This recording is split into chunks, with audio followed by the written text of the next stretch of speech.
Hey everybody, welcome to the Scarred Thumb Podcast. Holy smokes.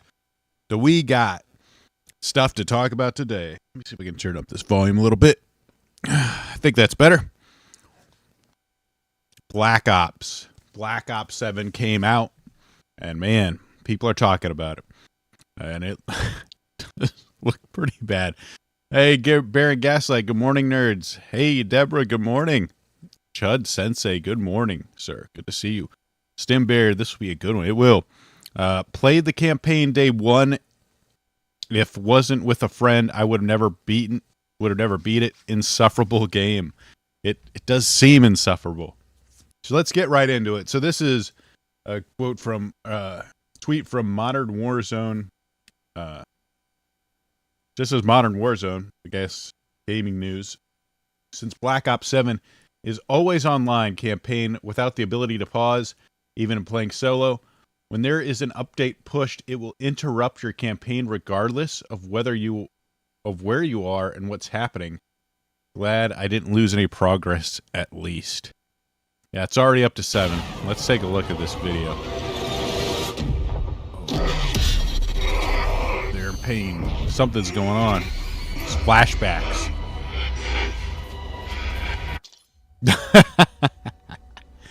Daily update available. Are you fucking kidding me?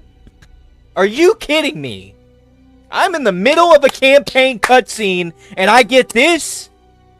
Bruh, that is a joke. That is an actual joke. Holy shit. Holy shit, what a joke.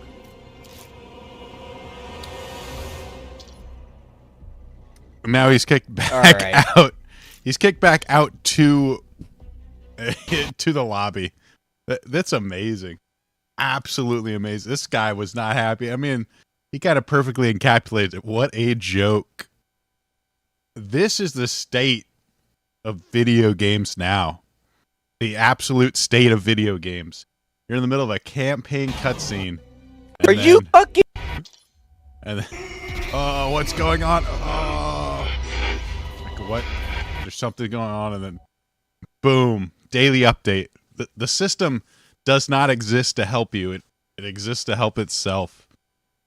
One of the funniest things is that it would have been me and my friend on the same server that other people are on, so mid cutscene I'd hear strangers VCs. Really? Holy crap. So what, like you have to like play with like 8 people, or is it just you can have like play with randos to help you out? I just don't. I mean, first of all, I don't, the whole campaign seems kind of bizarre. I'll go into like the boss fight, one of the boss fights that was in it. It looks insane, and I don't see what people would do. But how does anybody at a company like look at something like this and think it's okay? It just blows my mind. How anyone would be like, wow. I mean, gacha games have daily like server updates. They never interrupt you like mid thing. They always stop you after. But I guess, you know, this company, Activision Blizzard, they haven't figured it out. I think that's who makes this shit nowadays. They're the COD guys, I think. Right? Pretty sure it's Activision Blizzard. Black Ops 7 dev. Oh, it's Ravensoft. Oh, it's published by Activision, yeah. Co-developed by Treyarch. I don't even know who Treyarch is. There's so many like people involved in this, it's insane. Treyarch, Ravensoft, yeah, so it's published by Activision Blizzard. Nuts. This is nuts. This is where gaming is nowadays. There's literally zero standards anymore. It's just how can we make this the most profitable possible? Who gives a shit whether this story? I mean, do they even care about the story? They probably don't. I mean, let's take a look at this boss fight. This is a campaign boss fight in a game. I don't even know what Call of Duty is anymore. At some point, I thought it was about like being this cool like operator with a gun shooting people, like kind of espionage, kind of war type of stuff. You're going in, you're fighting, I don't know, terrorist or some shit. Who knows? But I never at any point thought it'd be fighting giant robot guy. Fire on it! Do some damage! Shoot it! What is going on here? I don't understand.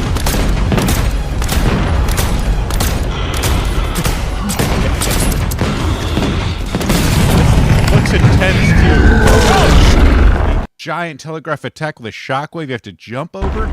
Damn, Black Ops, you are really pushing these guys are really pushing the limits of game design here. Let me turn this volume back a little bit. I mean, I can't believe how are they able to do something like that? Whoa, got all sorts of weird effects. I don't know what those yellow guys do. Whoa, how are you gonna dodge that? Oh wait, you just hit the jump button. And the funny thing is, I saw like a full video of this boss fight. There's also a thing where it like switches into like little ads, like little harpers that like fight you, like like normal, like almost like a normal enemy would. But you can never have them at the same time. You can only switch off, fight little enemies, then you fight big enemies. You couldn't have like, here's some small guys trying to fight you while the big guy unleashes its large super telegraph shockwave. I think he also shoots like red shit out of his mouth too. But I don't know. What is this game? What is going on? It looks amazing. It really does. Oh, here's the other thing. Black Ops 7 campaign is legit comedy. This is exactly what your male power fantasy needs. Get down. Whoa, here comes the cybernetic black woman coming in. She's called 50-50 because guess what? Half of her body is like robotic. Half of her body's robotic. So it's like she's 50, half and half robot, half black woman. She just fucking turned into Captain America?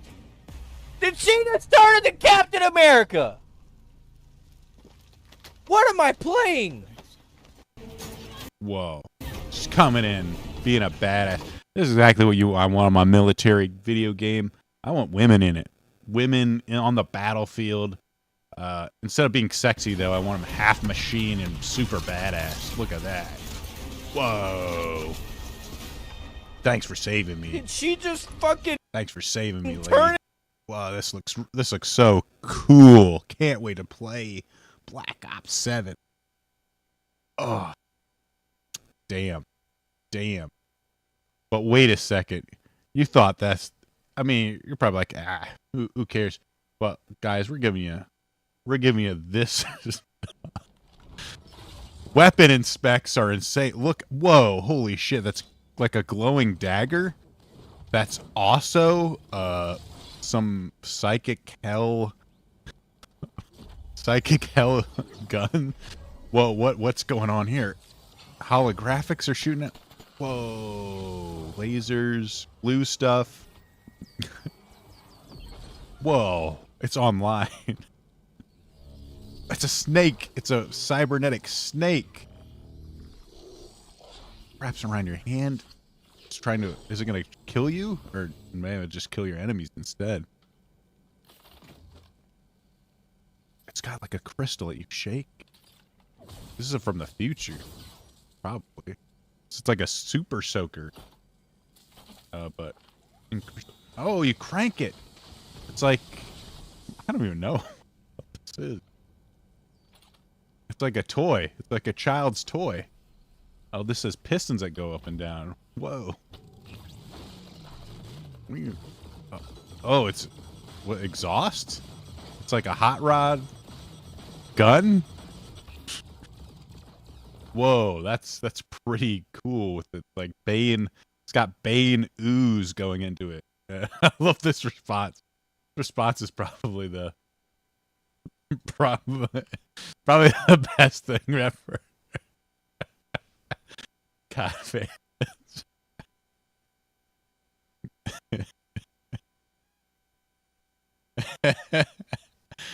What?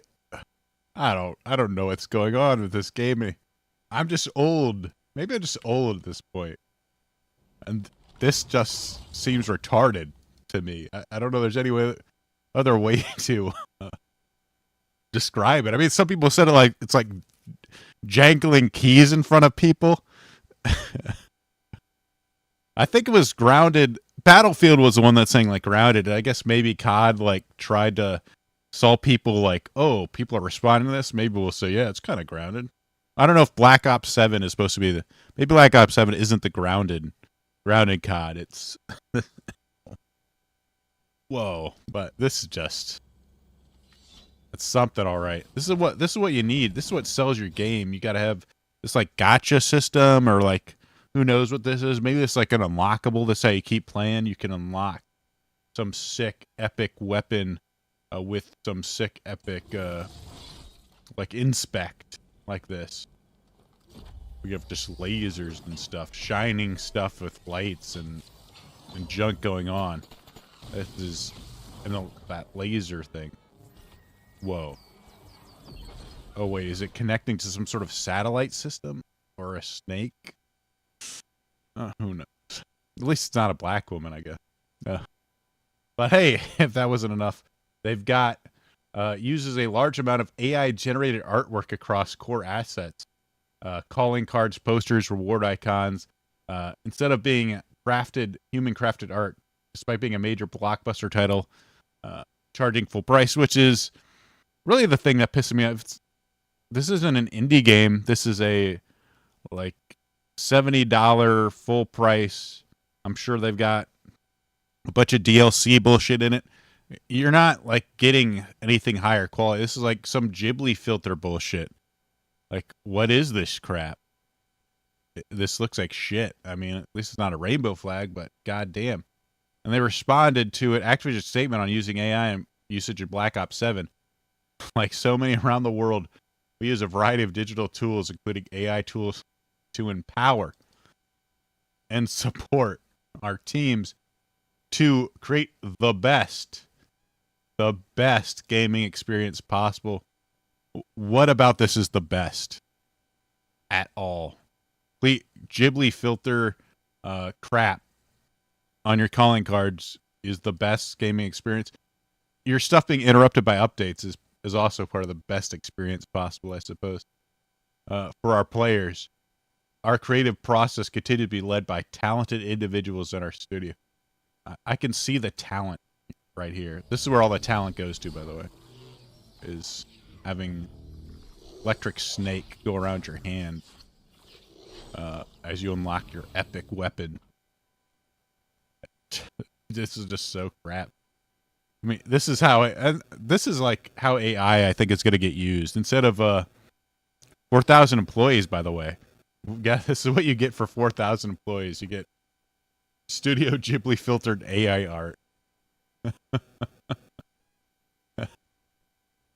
Oh man, it's like AI is just going to become like the cheap Mexican labor of the housing, what housing was, where it's like you're just going to get a shittier house instead of like, whoa, we're going to get a better game because all of this stuff is going to be, we're going to free up time for all our super talented people to do stuff that's important. Those final details, the real stuff that needs to be done. But no, it's just going to be your walls won't be straight, your floors won't be level, your door won't open. This is what you're going to get from AI, unfortunately, because the people that are making it don't actually give a shit about anything, about making a game. I mean, really, you could just look at this and realize that the people that made this game don't give a shit about user experience at all. It's crazy. This is kind of a funny thing just to sort of end this thing, but apparently Treyarch added a green screen private match map to allow for an easy way to capture content. I guess if you want to have like maybe those sick weapon inspects, you want to show them off I don't know, on a different thing, or you want to show people's models, you could do that. And thanks to this sort of green screen map, this Erica person, the pool shark, comments, this may be a boomer take, but I kind of wish companies would stop catering so hard to content creators and start making games the core community liked. This isn't specifically about COD, just made me think of it. I think the big issue is, though, content creators are like now their biggest advertisers. Like that's why they're going to keep catering to content creators. That's the advertisement. I mean, journalists were so bad that they kind of ruined all their credibility by talking about leftist garbage and pushing propaganda nonstop. But really, unfortunately, I think for everybody, content creators are maybe just as bad or worse when it comes to quality. And we're going to see this in the next story we're going to cover, which also, this isn't a good news week for video games, except for maybe Valve is the savior of gaming. I don't know. But yeah, content creators just seem like shills at this point. Like so many of them, and this is like, I'll get into it more later, but it just seems like these communities are just destined just to become like constant fan service with no sort of quality control at all. They're not worried about a good game. It's just about, hey, it's about vibes and hype, and we're just gonna love this game. Like, thank God we're getting this new game, because that's all that matters. All that matters is it's good, and if you don't like it, you're just a hater, I guess. Don't make me feel bad. This is my identity. Don't make me feel bad about my identity, guys. I love this. I love this black woman, and I love this freaking stuff shooting out. I want exhaust shooting out, and my purple crystals, crank toy purple crystal gun. This is cool, all right? You're just a hater. Why did it break? I don't know. What is going on? You're just old. I feel old looking at this shit. I'm thinking to myself, like, what the fuck is going on? Let me restore this window here, because it's time to get into this, baby. It's time for Metroid Prime 4. We haven't really seen any previews. I talked about it last week, that I'm like, what is going on with Metroid Prime 4? Well, man, Metroid Prime 4 got its news cycle. It's getting it right now, and it's not for any good reason. Let's kind of get into it. Let's get in here and look at it. I love the little thing at the beginning. This little do classic Metroid. I love it. Explore a mysterious planet in this first-person adventure. Metroid Prime 4 Beyond.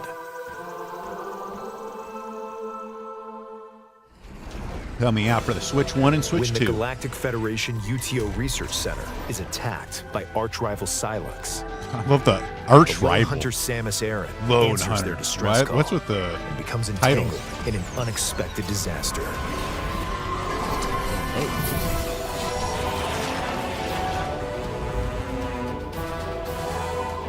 She awakens on an unknown planet called Vuros. Now, she must fight to survive the planet and find a way home. Seems typical.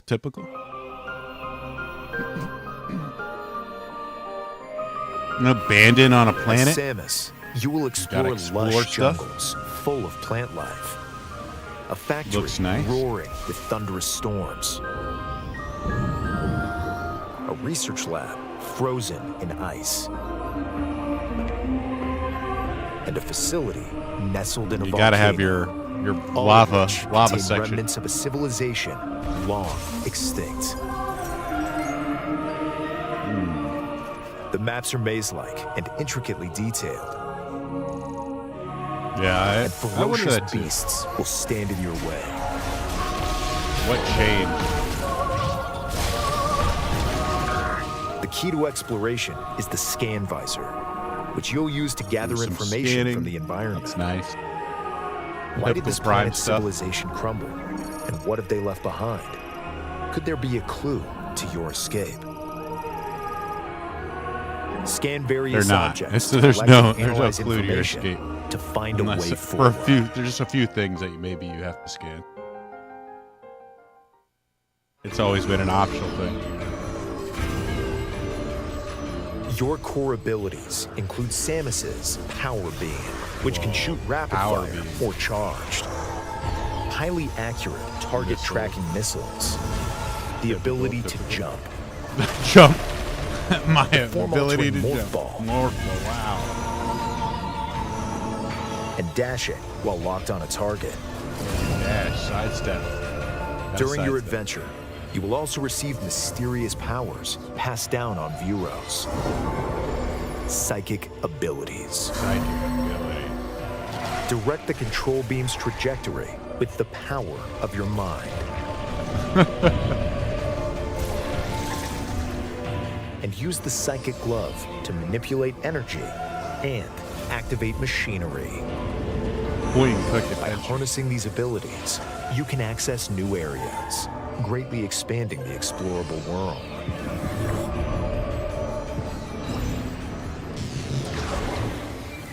Whoa, I can do psychic morph ball right. Traverse the planet. It does feel mystical right now. The various zones are connected by a central desert called Soul Valley. So this is going to be this sort of like traversal By section of it. obtaining Viola, a machine left Viola. behind by an ancient civilization, you It's a can freely motorcycle. Just traverse call the it a roadless motorcycle. Give desert me a break. as you head for each zone. Certain actions can be taken while riding Viola. These include countering attacks from approaching enemies Dash. and smashing crystals at high speed Collectibles, to convert yay. them into the energy you'll need on your adventure. Plus, if Samus is in a location Oh, I can where she ride my thing Viola, inside it can the be cave, summoned too. instantly. Cool. And by dismounting, you'll return to a first-person perspective to continue exploring.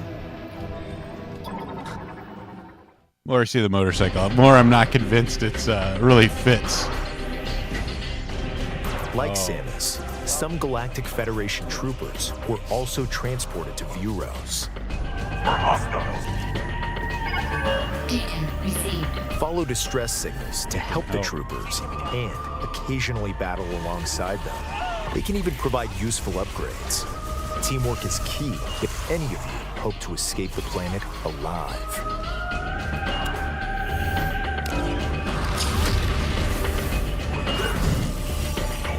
Some random people helping you.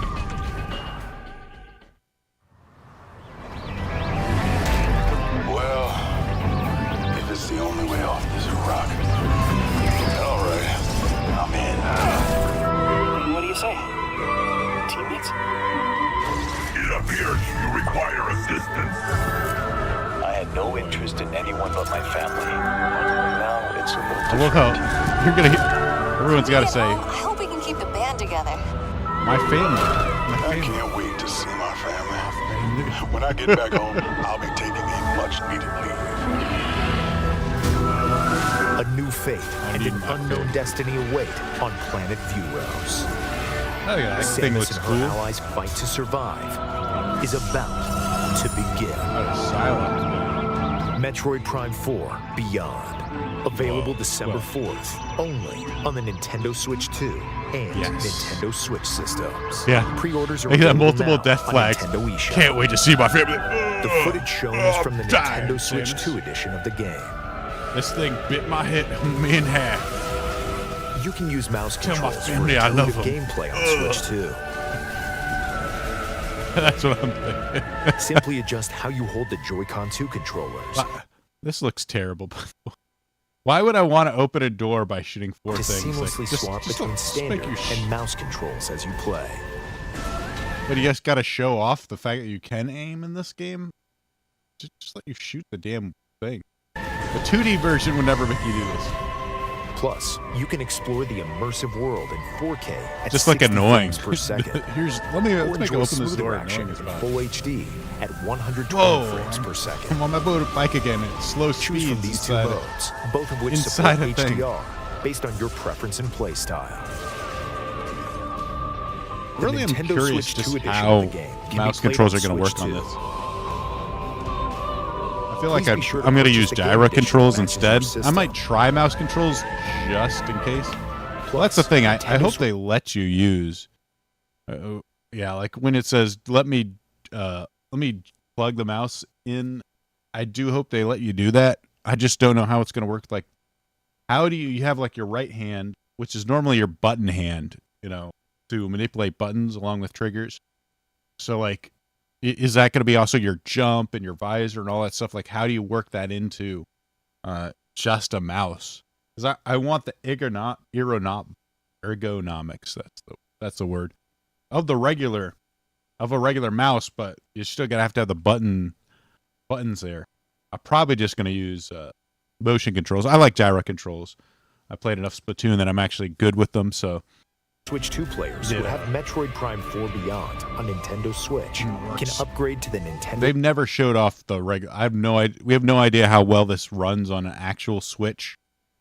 Switch 2 we'll edition see. By purchasing the hopefully it's not garbage, but we don't know. We don't know yet. 3 new Metroid Prime 4 Beyond series amiibo figures will also be available. But there's been so that's the latest preview, but there's been a lot of controversy, and it's really coming from this guy. Let me scrub through here. I talk about and this is your sort of introduction to him here. Stick with us here at Eurogamer if you want to find out more about Metroid 4 on the Eurogamer run-up was to not happy release about him. and beyond. What a mess. You're alone on a planet, no hope of survival. But you're also not sitting next to Phil anymore in that cubicle, so... Win? Ugh.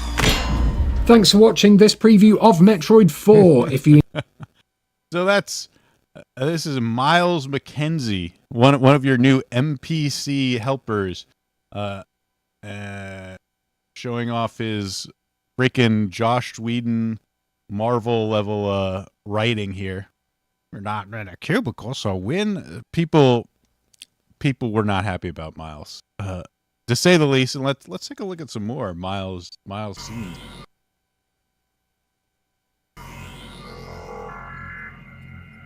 This technology, it's not as old as the rest of these ruins. What do you think it's doing here? This Everything in this jungle trying to kill us. the wonder and exploration, the isolation.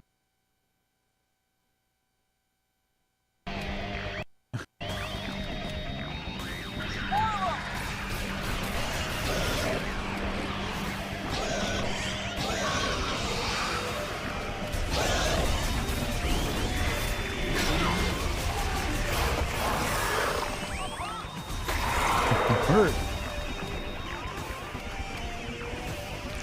Oh, I guess you're just letting him die.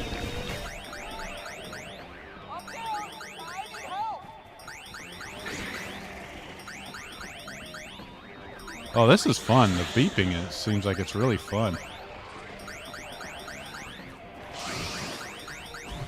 Is he trying? Chris is trying to get him killed. Oh no!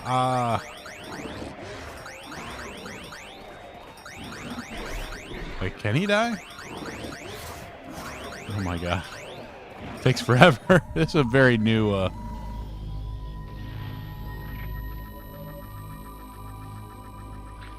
mission failed. That took forever. This is, I think, early in the game. But holy smoke. It's very hard. People just are not happy. Oh, this data chip. I can kind of see why.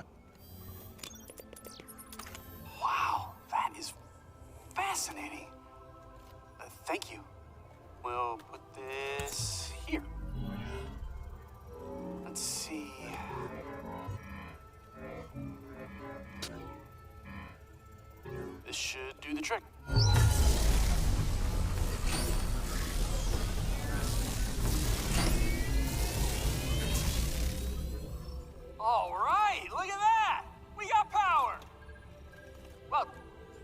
door is still locked. The other one is malfunctioning. Thanks, Hey, Ma. but it's progress. Okay, That's I guess the comment. The comedic duo here is that he talks a lot, and that Samus just doesn't say anything because she never talks. Whoa, real nerdy in here, guys. Buckle in, buckle up, guys. Get real nerdy. He's annoying. He's annoying as hell. IGN even says so. After what we felt was a never-ending wait is finally on the horizon. Our hands on our final preview. The game atmosphere and supporting cast, here's what we experienced. Like our time with Metroid Prime 4 Beyond was going great until Samus's new sidekick joined the party. Eurogamer Samus is there. There's something interesting over there. Are you sure we don't need that? I feel my soul leaving my body. Metroid Prime 4 delivers this series' trademark gameplay, but one very annoying addition might derail the whole thing. So even the journalists were kind of upset about it. Kotaku even said Prime 4 looks full of chatty NPCs.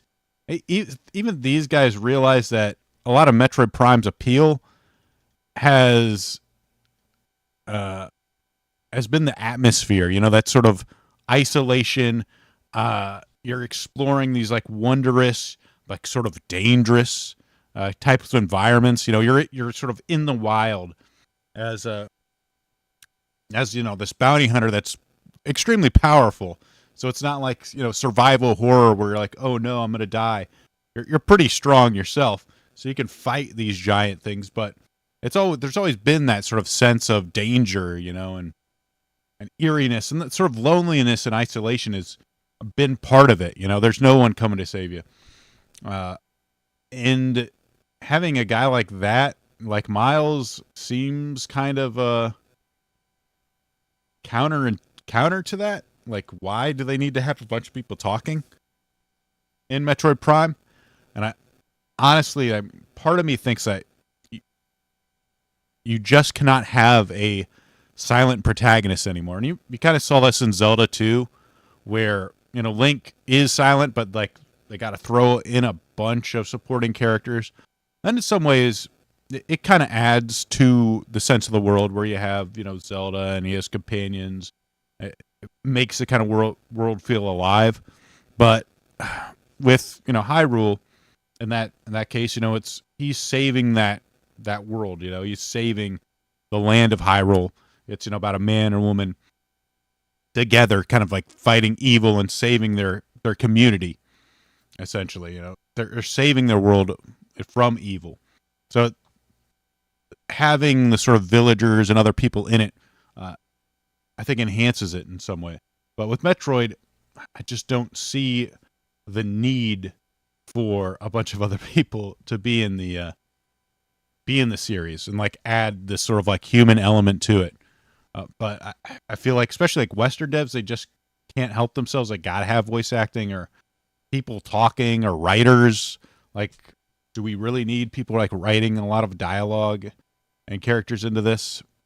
It's like people that make movies are making games now, or at least involved in making games, and it seems insane. Just realized his armor is painted yellow. He's walking, talking yellow paint. So like they're pointing out that Miles will point out save points. Like if you walk beyond save points, he'll point it out. Like, oh hey, this seems useful. So in case you're just a moron, I guess. Hey, good morning, Silver Bishop. I think so. And another M I remember like where like she gives the thumbs down. I mean, it just seems like a total joke too. Back when they did it in Other M, I don't know if they even finished Other M, to be honest. It just seems kind of strange. This was kind of funny. If you ordered Metroid Prime 4 for Best Buy back in 2018, you can they'll still honor it. You just have to go through some steps. But so journalists realize how bad this NPC character seems. But there's one group of people that are still going to defend it no matter what. So this guy last week was complaining that the trailers just didn't seem to have any sort of direction or attitude. But now he's changed it. So I watched this overview trailer and previews for Metroid 4. This game looks amazing. The music, the art direction, and gameplay look stellar. The $100 million. This is over $100 million plus budget. I guess since it's been in development for so long, I guess I could see that was put to good use. It's amazing that freaking Pokemon can spend $20 million and get a gazillion in sales. Get five. It'll probably sell like millions upon millions more than Metroid Prime ever will. So I know OG Metroid fans are annoyed by NPCs being in the game, especially Mackenzie. But the reality is, the days of Samus being completely alone, like in Super and Prime 1, are over. You're never going to see a Metroid Prime game like this again. Honestly, he's probably right. He's probably right. Every game forward is going to have at least one NPC. The budget for these games are starting to get so large that they need to appeal to a wider demographic to justify cost. This is like sort of like circular logic here, though.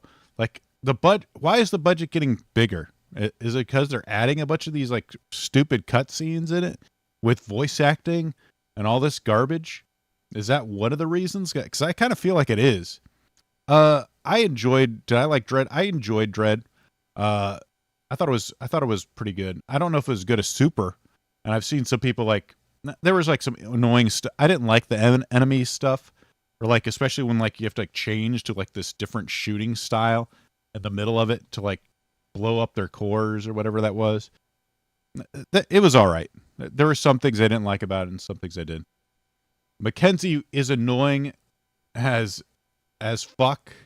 So was Zelda in Breath of the Wild and Tears of the Kingdom. I didn't find Zelda annoying. And her voice acting was I didn't think her voice acting was terrible either, to be honest. Nintendo's biggest weakness has always been voice acting and dialogue. Granted, I think Prime 4 is still better than most in this regard. Watch the overage trailer if you haven't already. It does seem to help ease some preview concerns. Again, just shilling. The shills keep shilling. I really don't agree with that. I think Zelda and Breath of the Wild and Tears of the Kingdom wasn't annoying. I mean, the voice acting wasn't, again, it's not like amazing, but give me a break. The fact that they're totally different in terms of like Zelda and Metroid, totally different atmospheres, totally different types of games. It kind of fits, Link to be.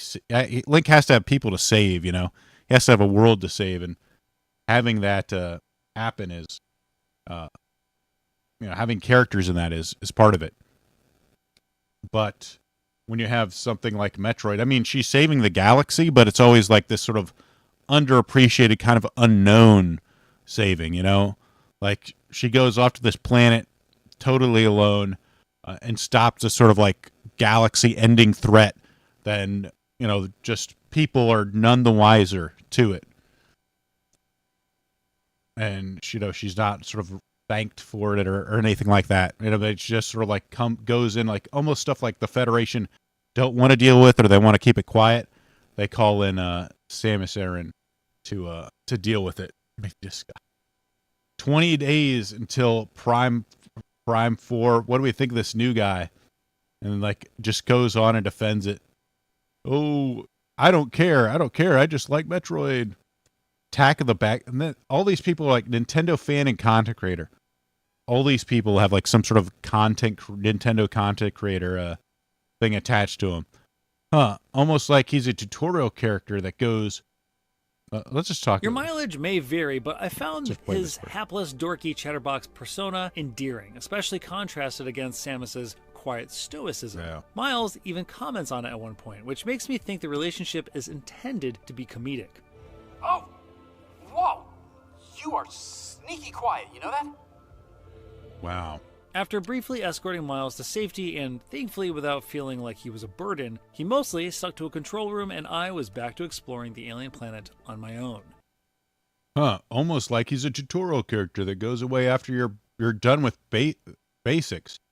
You'd imagine other air quotes, professional journalists with supposed experience in games would kind of pick that up. But we don't want to sacrifice clickbait headlines for common sense, do we? Well, yeah, they're just clickbaiting you. Oh, this super annoying character that they didn't like and pointed that out. How unprofessional of them. They should have known that if you just put up with them for a little bit, it's not annoying anymore.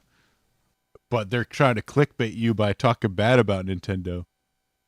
This area's, I love this quote. This area's off limits due to repair. Boring. He should have said something like, "Whoa, hey Samus, I know you have saved the galaxy like 4 times, but sorry, we can't let you back there. We're fixing something." Loud, concerning noise. Everything's out of control. That's perfect. It's the perfect example of the new writing style, and they're kind of pointing out, hey, they've always this guy Nintendo Land, very objective here. How are people saying this when the first 2 hours of Prime 3 is filled with NPCs and the entire game, for that matter, with Aurora units telling you what you need to do? LOL, Samus does not need to be isolated forever. She can have friends, it's fine. We'll be fine, guys. Just keep enjoying. Did anyone like that, though? That was like, wow, I really want Samus to have a lot of people with her. That'd be really cool. I haven't seen many people saying that. I've got another long-winded YouTube videos about Metroid, Nintendo, and game news. Looking for fellow Metroid fans excited about Lamarn, Planet Veros, Stylus motivations, the artifacts, psychic abilities, explorations, and new upgrades. Not interested. I guess this is dating profile. I got it. Not interested in tourist Metroid fans obsessed with crying about motorcycles, deserts, or Miles McKenzie.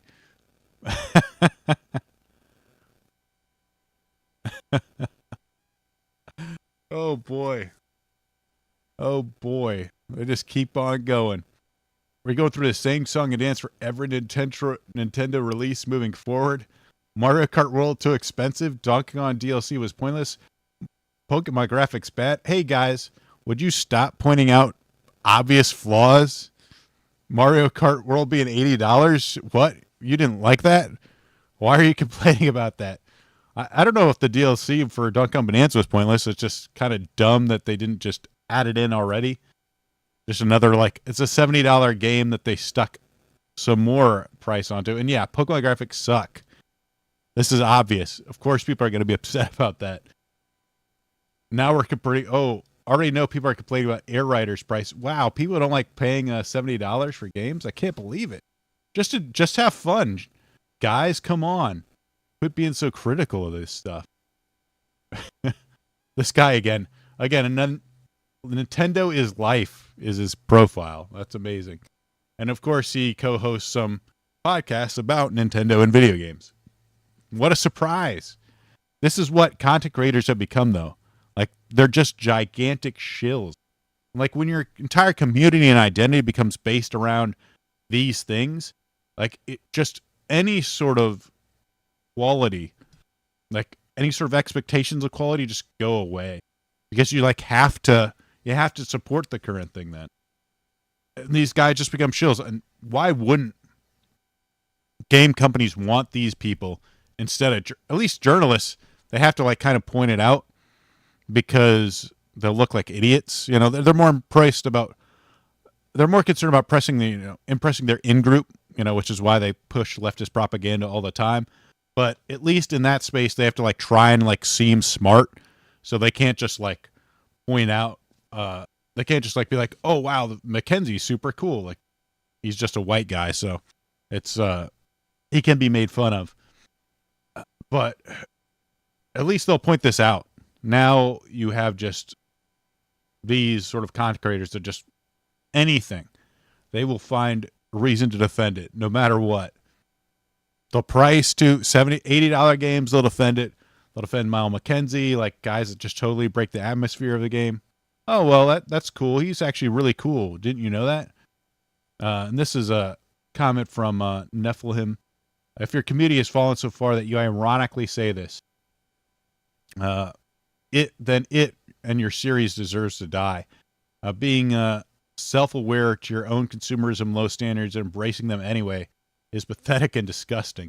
Never apologize for gatekeeping or being elitist.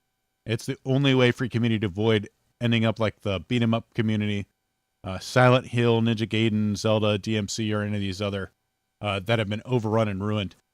And he's definitely right. He says, by the way, when I say deserves to die, I don't mean it as an insult. Being allowed to gracefully fade into the past is definitely better than having your corpse paraded around while everyone pretends you're still alive. And it's he's right. I mean, there's just zero standards in these communities anymore. It's just about liking things. It's about vibes. It's about just going along with it. Like, whoa, new game. Super excited to play it. Let's go. Let's go, Miles McKenzie. He's super cool. I love motorbikes in my Metroid game. Totally doesn't seem weird and sort of not fitting.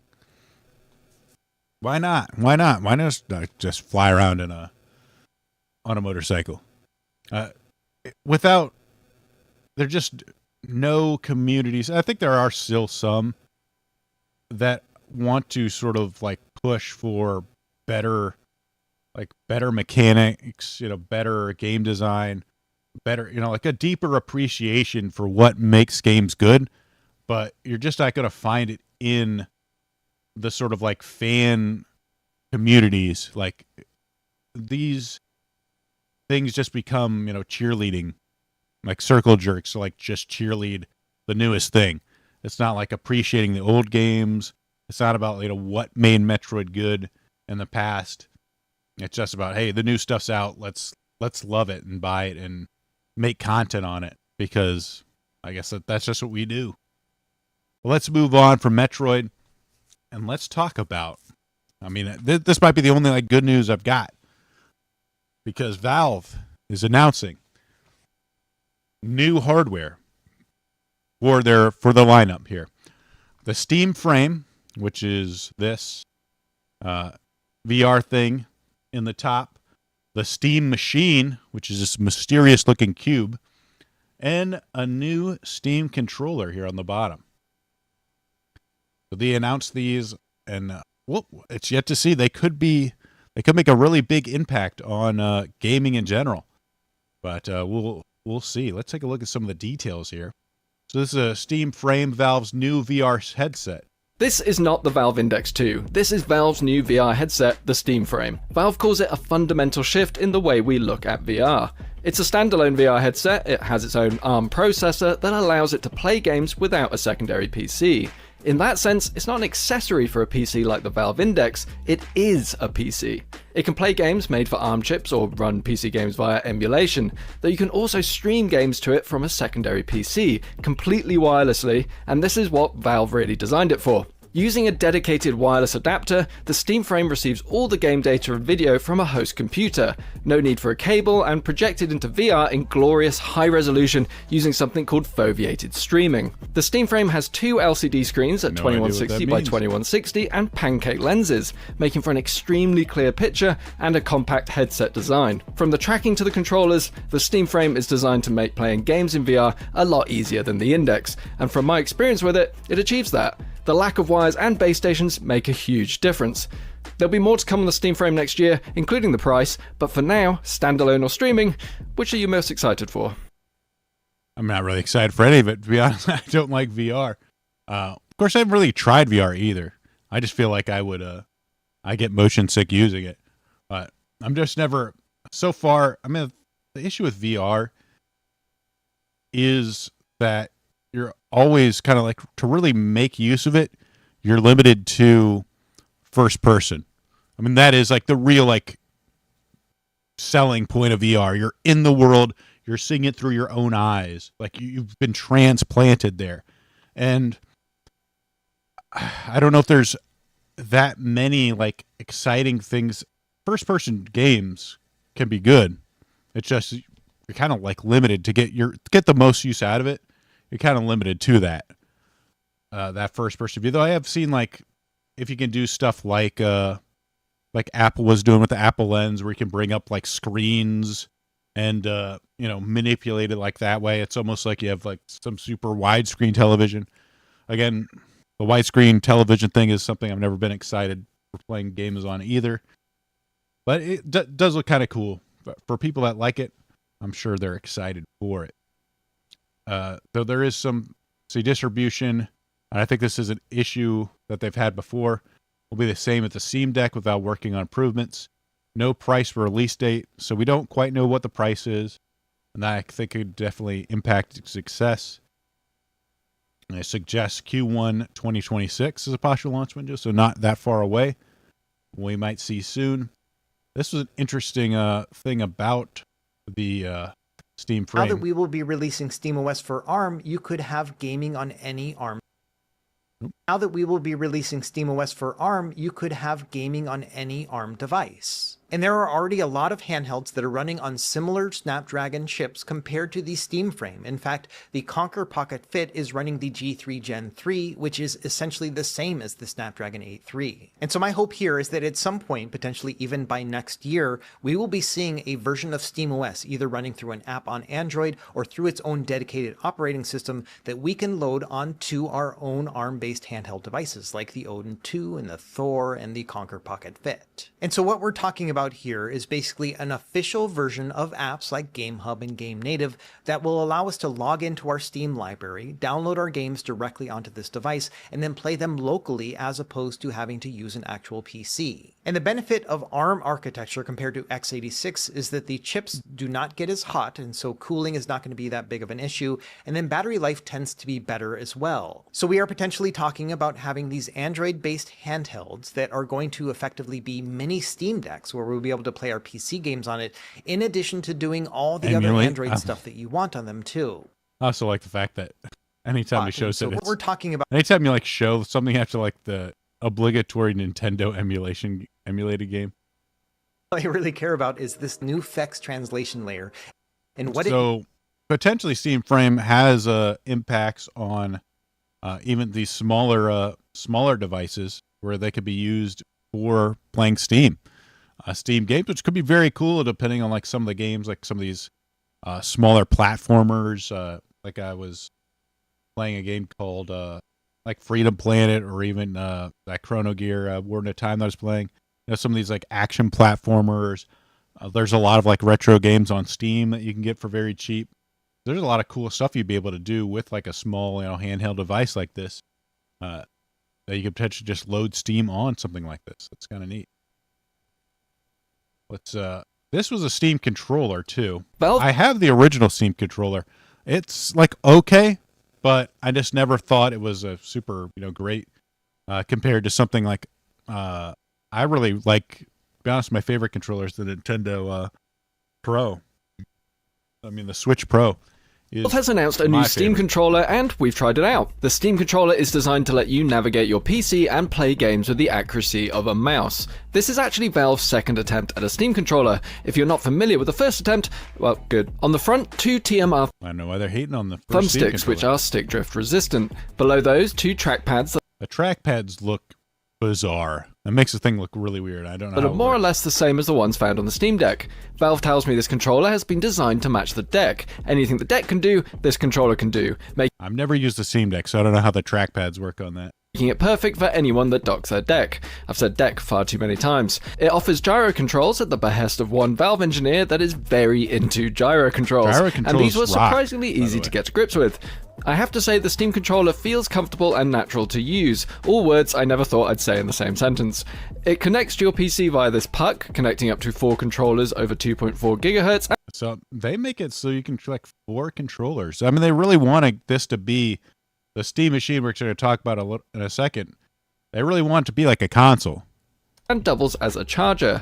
The controller also supports Bluetooth, and there's a USB Type-C port on the rear. The price remains a mystery, but you'll be able to pick one up sometime next year. So, will you give the Steam controller another shot? Probably going to be like $100 or something, considering the price of like modern day controllers. This is a Steam machine revealed. Your games on the big screen. This is meant to like really not necessarily be a PC, though it is a PC. It's kind of, I think they want to try and market it as a console. Well, you can have like little like space plates you can switch out to customize. There's an LED strip, y'all. What is this marketing? Keep tabs on system status, like download progress. even when your screen is off, customize with different colors and animations, or turn it off. Wow, made for Steam controller, great for streaming. So like they're just creating this whole like ecosystem of Steam devices you can use. You can stream with VR, use a controller. You got your Steam Deck that you can use. You can swap out with it is really small. Just have 2 USBs, a micro SD, a display port, HDMI, power connector, Ethernet port in the back there, and a few USB ports. And so, I mean, it's very small looking, pretty cool. And this is so Steam machines. They're coming back. It almost feels like an inevitability. Like, obviously, we've had hints of Valve wanting to do a living room console again, and given the success of the Steam Deck, I think it makes total sense, and it's not a huge surprise to see this. But obviously, given Valve's history with the original Steam machines back in 2012 when they were announced, 2014 when they were announced again, and 2015 when they were eventually released without SteamOS, it's been a rocky road on that side of things. So the Steam Machine isn't new. They've done it before, but it didn't really take off. Now they kind of hit success with the Steam Deck and this idea of like having a sort of handheld console, Steam console. And now they have like an OS to back it up. So this is really this isn't the same as it was before. I don't think this is going to be anywhere near as unsuccessful as the previous Steam machine, because they've got a lot more going for it. I mean, consoles are in a much worse place than they were back in 2015.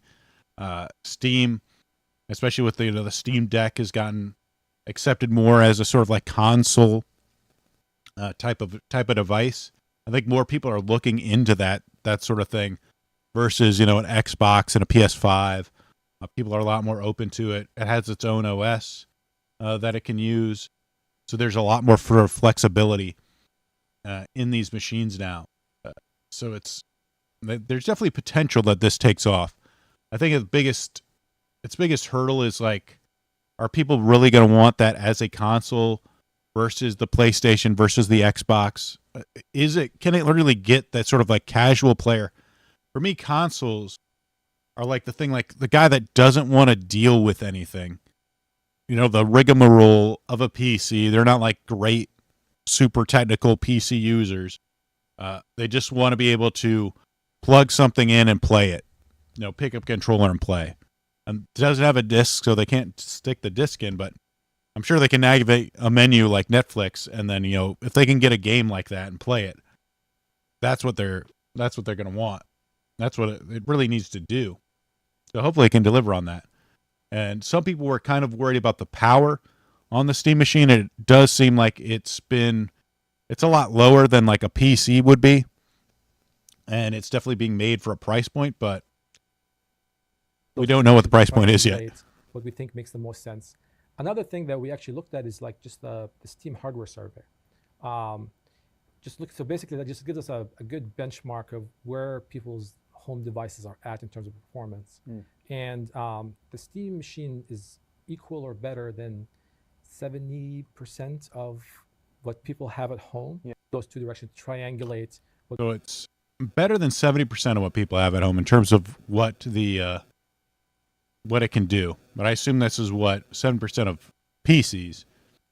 I don't know if it's better. I don't know if it's it's like slightly better than the Xbox S, but slightly worse than like the highest PlayStation 5. So it's not that I think the real selling point won't be how powerful it is. It's going to it's super small, so it can fit pretty easy, and it's going to be paired up with Steam, which is probably one of the best. I mean, it is the best online library of video games out there. So you're going to have cheap games. You're going to be able to connect with your friends really easy. Like everybody that plays PC games on Steam. So if you have friends, and I mean, with crossplay becoming so compatible, you can even play with people on consoles too. It's pretty easy to do that. this was just an excerpt from Steam, where it's a PC. Yes, Steam Machine is optimized for gaming, but it's still your PC. Install your own apps or even another operating system. Who are we to tell you how to use your computer? This is a Pirate Nation saying that Gabe thinks it's more correct to pirate Nintendo games. There's always the joke that Steam Deck is just used to emulate Nintendo games, which true in some sense. But you can do that on your Steam machine too, if you want to. Install your emulator. Even Polygon here. Valve is cutting corners with the Steam machine to compete with current consoles. So how powerful is the Steam Machine based on current expert analysis? It reveals Valve when announced Steam Machine Wednesday.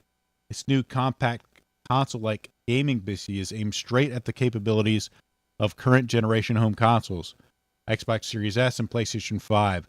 It should be able to play the same games to a similar level of fidelity, but there are compromises in its specs that suggest Valve has a very cost-conscious with designing the machine. Again, we don't know what the cost is, but I think it'll make it cheap enough. I think it does definitely have a chance to capture some of the market. It's hoping to make it as affordable as possible.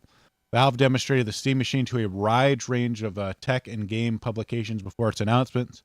Among them was Digital Foundry, which as usual has provided extremely thorough analysis of new devices' capabilities, informed by hands-on experience at Valve as well as testing parts similar to those included in the device. If you're curious to dig deep into the tech behind Valve's GameCube, they highly recommend that you watch the analysis. It's like a 50-minute video. I haven't had a chance to delve into it yet, but it looks like they're going to try and make it as cheap as possible. And then they also are expanding the Steam Verified program, which includes Steam Machine and Steam Frame. If games are already Steam Deck verified, they'll automatically be verified on the Steam Machine. So the Steam Machine can play anything the deck can. And having this sort of like Steam verification, I think it's also something that affects how the developers make their games too. They want to get this verification, having their game be compatible with that. You know, this is just sort of like a stamp of approval that people will see, like, oh yeah, I can use it on my machine. Oh, I can use it on my frame. Cool. It's just, you know, an extra level of comfort when you're buying the game. So people, I think devs that are even publishing on PC are going to want to make it compatible with Valve stuff, especially if it starts selling well. That's going to be, I guess, the biggest test is just how well our initial sales going to go. And if they are, devs are definitely going to hop on there. This is an interesting thing, too, is Valve recommends sharing your library on micro SD card between Steam Deck, Steam Frame, and Steam Machine. They're fully interoperable, just bring it along with you. So they all have micro SD cards, so you can essentially just stick in a micro SD, download your games on it, and then like switch it in between devices if you want to. If you're done playing on your console, you know, playing whatever game on your Steam Machine, you can just take it out, put on your Steam Deck, and start playing it there. Playing like, you know, who knows what new game Actually, I don't know any new games are coming out at the moment. But if you're doing that, say you're playing Freedom Planet 2 on your Steam Machine, you're done with playing it, you can take it out, put on your Steam Deck, and then play it there. It's kind of cool. New feature. So, I mean, like, to be honest, I just prefer to download the stuff if I'm using Steam on each one, but maybe due to you don't have as much storage on this machine as you would on your like a full-blown PC, so the sort of memory storage is definitely going to be an issue there, but you can just, you know, put them on micro SDs same way you would like a physical game card. This is an interesting tip. No online play fee. Biggest library of games. Emulates PlayStation games. Plays PS5 games on Steam. Emulates Xbox games. Plays Xbox Series X games on Steam. Emulates Nintendo games. Supports VR. Cheaper games. Constant deals. So, you know, it's definitely a pretty strong selling point for the Steam machine. I mean, the fact that it's essentially letting you emulate games on it is questionable from a business standpoint. But I mean, what are they going to do about it? That's your own business. It's your own business on what you want to do with your machine. If you want to emulate stuff on it, go ahead. It is a pretty strong selling point though for the Steam machine as a console. Yeah, you could just do tons of different stuff, and nowadays without the sort of console exclusivity, you may not necessarily have to worry about. You could just play whatever you want. It's like the all-in-one thing. You don't have to worry about PlayStation exclusives or Xbox exclusives or any of that stuff because they're going to put it on PC anyway. And this is Synth Potato saying, if the Steam machine is 400 to 500 device that can run all Steam games and is easily moddable and generally has great specs with free online multiplayer, we might be looking at a new legitimate competitor in gaming, especially if it launched with Half-Life 3. I doubt it's going to use Half-Life 3 as a selling killer app for their console. And even if they did, they'd release it on PlayStation 5 and Xbox too. It's not like it's going to be an exclusive. But if it is 400 to 500, I think it does have a legit shot at capturing some of the market. It's got to be around that price point, though. If it's like they want $700 for it, I think it's going to have a hard time getting people to adapt to it. Especially if it's like, I'm sure that you can use other controllers with it, but you want to buy this, or like, is it going to come paired up with a Steam controller and a Steam machine? I love how people are calling it the Gabe Cube because it kind of seems like the GameCube. If you have like a Gabe Cube and a controller, are they going to come together? Or, can you just use any sort of wireless or like USB-C connected controller to play with it? Could I use my PlayStation controller? I use my PS5 controller on this to play Steam games. Could I use that? That'd be kind of funny. Hopefully that's the case. Game companies are sweating right now. Are they? You also get a magnetic faceplate. So they showed a couple variants that you could swap around. And there's also a DIY one where one of the employees had made like an e-ink display on one of it. And then behind this panel is a dust grill that's designed to be easily cleaned. And there's also an RGB light bar that you have full control over. And they were talking about how you could have it show the download progress of games and updates. It's kind of neat. Start an update and then just swap over to a show or something. And then when that bar is full, you'll know that the update is finished and now you can play the game. It's like a super simple addition to this, but it's just a nice touch. Again, I don't know. Excuse me. I really don't know if it's going to be going to kill consoles, but if this can be well received, I can see it being the sort of start of something from Valve as far as getting into consoles, or at the very least, you're going to see. Same thing with Steam Deck. You're going to see something similar, copycats popping up all over the place. Because there really isn't some sort of like exclusive hardware. It's a PC, essentially. It's a small PC. So why there could be like a million competitors for this. Asus can get on it, Intel, any PC operator. But is this going to be, the sort of like third competitor in the console wars? Is just going to be a million different PC, like small form factor PCs. We could be seeing this shape up to be that. And finally, Valve Steam Deck 2 will come out. Will come once they can offer more than. Valve says Steam Deck 2 will come once they can offer more than a 50% performance increase.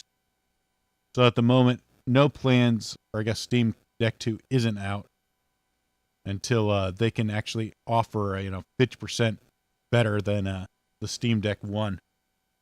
And right now they've got a ton of competition with like Xbox announced their own thing with like ROG Ally partnering with them. There's all sorts of different right now sort of like Steam Deck competitors in the PC space and the handheld PCs. So we'll see, and like I said, if the Gabe Cube here does well, we're probably going to see a bunch of other competitors in this sort of small form factor PC market too. I just don't know if that if it's there yet, if that demand's there, but potentially it could be, especially if Valve kind of like does the work as far as making Steam compatible with easily compatible with these small things, and it's sort of easy to use. Could definitely be there, but I still had like a bunch of other things to talk about, but we're kind of moving kind of over time. There's just so many things, like it's amazing, all the stuff to talk about. But we'll probably leave it there. Konami announced a new casual difficulty for Silent Hill F. Some Japanese users are calling it Kato mode after Silent Hill F actress Kantasu Kato. She was new to playing PS5, and her streams of the game have gone viral. So I guess she was so bad at it, they offered a new mode. So you've got woman difficulty now adding to the game. Always fun to see people make games worse to accommodate women. But guys, that's going to be it for it. I guess I did have... What was the last? We'll leave you with this. The kids are all right here. As the Battlefield engineers are having fun making little messages. There are only two genders. And LGBTQ mental institution. Always fun to see the kids having fun in these video games. So that's... At least that's bright spot is that I think kids are kind of, especially the younger generation, are getting really sick of this shit, and we're seeing them fight back against it. Boys are still boys, no matter how much indoctrination you want to instill in them. So that's it, guys. I hope you enjoyed it. Be sure to like and subscribe if you haven't, and we'll see you next week. All right, goodbye, everybody.